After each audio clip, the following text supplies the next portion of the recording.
Does your child still need a nightlight at 8 years old? Maybe they're afraid to shower alone or avoid dark rooms like it's a haunted house. Now you're not alone. These fears can feel very frustrating as a parent, but they're more common than you can think.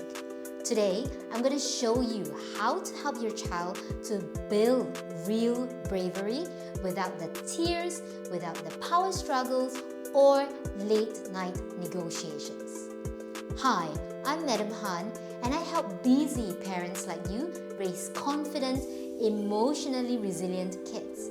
In today's video, you will learn simple, science-backed strategies to help your child face their fears, whether it's the dark, whether it's showering alone, or walking into that scary study room. And here's the best part, you don't need extra hours of time. These tips fit right into your daily routine. First of all, let's reframe fear. Fear is not a flaw, it is a survival mechanism. Your child's brain is wired to spot potential threats. But for kids, the threat detector can sometimes be overly sensitive because their logical brains is not yet fully developed.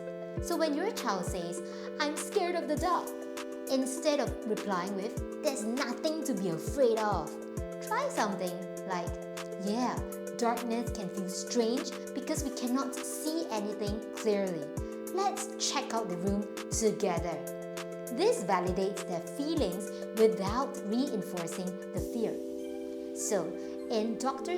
Daniel Siegel's The Whole Brain Child, it explains how acknowledging feelings can actually help engage a child's logical brain, making it easier to manage fears. Bravery is not about the absence of fear. It's about taking action despite feeling afraid. Think of it like a muscle that strengthens with practice. Gradual exposure is going to help build this muscle. If your child is afraid of the dark, don't expect them to go from a bright room to pitch black overnight. Start by dimming the night light slightly for a few days, and then introduce fun darkness games like using a flashlight to find hidden objects around the room. Every small step helps them rewire the brain to feel safer. Now, this gradual exposure is a core concept in cognitive behavioral theory for reducing anxiety. You can read up more about it in Cognitive Behavioral Therapy for Anxiety Disorders, an update on the empirical evidence. I will be copying the link of the research in the description below. You see, kids, they thrive with structure, especially when facing fears. A bravery blueprint is simply a step-by-step plan to help them to build confidence gradually. For example, if our child is afraid to shower alone, step 1, we could stand just outside the bedroom door. Gradually, we move to the hallway while still talking to them through the door. Step 3, turn it into a fun challenge. Let's see if you can finish shampooing before I count to 20. This makes bravery feel like an achievable game, not an overwhelming task. Carol Dweck's work on growth mindset supports this approach, emphasizing that challenges help children develop resilience. You could see Mindset, the New Psychology of Success for more insights. Sometimes having a small object can act as a bravery anchor, not as a crutch, but as a symbol of their courage.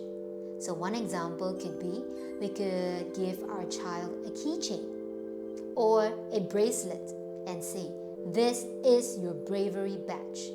Every time you do something a little scary, it's like adding points to your bravery superpower.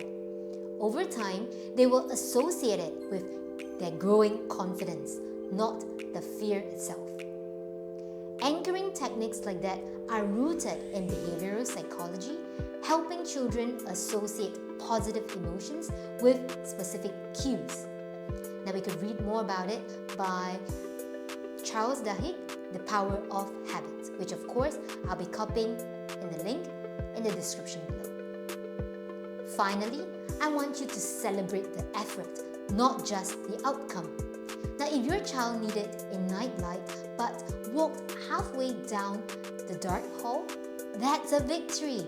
So say something like, "Wow, you were nervous, but you did it anyway." That is real bravery, and Mama is so proud of you. You see, this shifts their focus from the fear itself to their own growth. B.F. Skinner's work on operant conditioning highlights how celebrating small wins promotes long-term behavioral change. What is one fear that your child has right now? Share it in the comments below. I would love to hear about your experiences and offer some personalized tips. If you found this helpful, click the like button so more parents can find this video. Don't forget to subscribe to the Thrive at Schools channel for weekly parenting tips, and check the description below for the links to the research that I have mentioned today. Remember, bravery is not about being fearless. It's about facing challenges one small step at a time, with you, the parent, as their biggest cheerleader.